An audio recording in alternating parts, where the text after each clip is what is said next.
Bonjour paysans et paysannes de Côte d'Ivoire, bonjour paysans et paysannes d'Afrique. Je suis Marcel Tia, président du Conseil national des syndicats agricoles de Côte d'Ivoire et membre du Conseil de gestion de Génération Brice Plus chargé des coopératives agricoles en Afrique. Nous sommes aujourd'hui lundi 20 janvier 2025, fidèles à notre rendez-vous de tous les lundis. Aujourd'hui, nous voulons nous prononcer sur les difficultés de la commercialisation des produits agricoles et principalement du café cacao en Côte d'Ivoire et parler de la fuite des produits vers les pays limitrophes.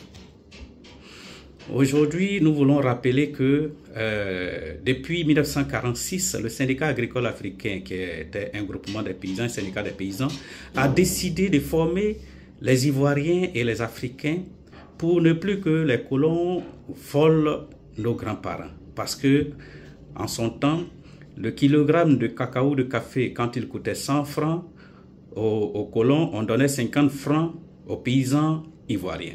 Donc les paysans ivoiriens percevaient la moitié du prix des colons. Aujourd'hui, nous sommes le kilogramme de cacao, la tonne de cacao qui a dépassé les 10 000 $ à tonne aujourd'hui.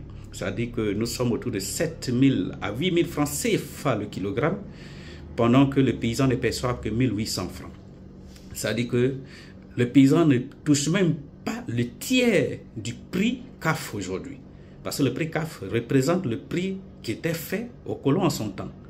Donc si le paysan ne perçoit même pas le tiers, à quoi a servi aux paysans de former tous ces Ivoiriens, toutes ces élites qui ont été formés gratuitement avec de nombreuses bourses, qui ont bénéficié de tous les avantages possibles pour être mieux éduqués, qui ont bénéficié de la gratuité de l'école.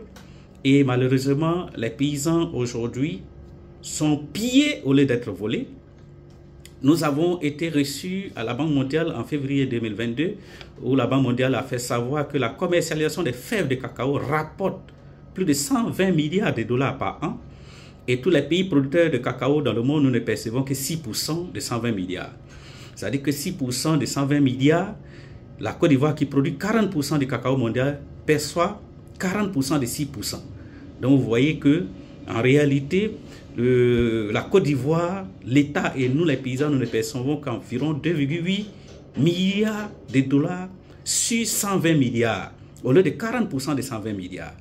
Donc vous imaginez, chacun peut prendre sa calculatrice, la différence quand on convertit en CFA, ce n'est pas moins de 27 000 milliards de francs CFA que nous perdons chaque année sur la commercialisation des fèves de cacao. Voilà la triste réalité. Et aujourd'hui, on nous parle de fuite de produits de café de cacao vers les pays voisins. Mais si le kilogramme de cacao coûte en Guinée à 4 000 francs, voire 5 000 francs, pendant que ça coûte en Côte d'Ivoire à 1 800 francs, le paysan, il vend son produit à qui il veut, au mieux offrant. Donc ça, aujourd'hui, on sanctionne des personnes qui ne sont pas véritablement les responsables.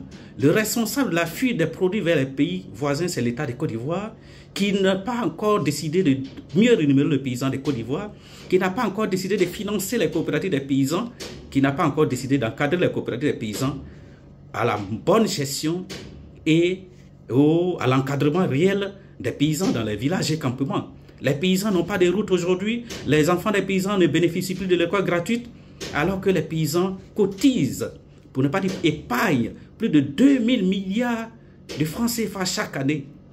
Et nous ne savons pas à quoi ça sert ces 2 000 milliards de francs CFA, où c'est logé et à quoi ça sert. Pendant que nous n'avons plus de route, pendant que nos enfants, on doit payer les écoles pour nos enfants, pendant qu'on est mal soigné, nous ne savons pas à quoi ça sert. C'est pourquoi nous demandons que la filière café cacao soit auditée afin que nous sachions à quoi ça sert. Tous ces épargnes que nous faisons ou qu'on fait sur le dos des paysans chaque année pour qu'on sache à quoi ça sert. Nous avons besoin de savoir.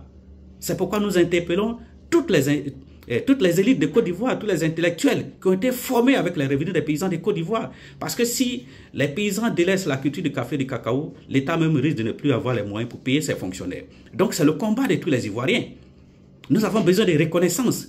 C'est pourquoi nous confions notre combat à Dieu, puisque aujourd'hui nous n'avons pas les moyens, la force nécessaire de pouvoir combattre physiquement. C'est pourquoi nous demandons à tous les enfants de Côte d'Ivoire, à toutes les élites, de prendre ce message des paysans et de le faire entendre là où ça doit être entendu pour que les solutions aux problèmes des paysans de Côte d'Ivoire soient trouvées pour le bonheur non seulement des paysans, mais pour le bonheur de toute la Côte d'Ivoire. Je vous remercie et à lundi prochain.